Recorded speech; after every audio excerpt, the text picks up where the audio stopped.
Այսպիսին էր Արամի փողոցը իր նրբանցքներով 1996 թվականին։ Այսօր փողոցի վիճակը սա է, այսինքն 18 տարվա ընթացքում որևէ դրական տեղաշարժ չի եղել։ Դեռ ավելին կիսախարխուլ շինությունների հիմքերն են ավելի թուլացել։ Դեռ 2009 թվականից Արամի եւ Բուզանդի հարակից տարածքում պետք է կյանքի կոչվեր Հին Երևանը 1 փողոցում նախագիծը։ Իսկ 2012 թվականին Երևանի կենտրոնի մի հատվածում հայկական ճարտարապետության 19 վերականգնված շենք պիտի շոյեն մեր աչքերն ու ազգային հպարտությունը։ Խոստումից 5 տարի անց քաղաքապետարանը դեռ որևէ էական քայլ չի կատարել։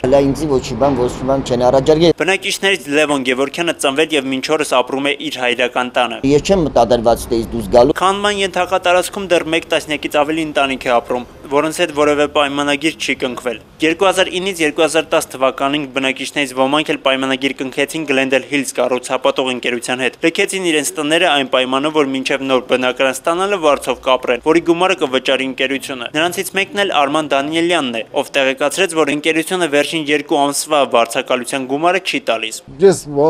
պարտքով վեր եմ գալում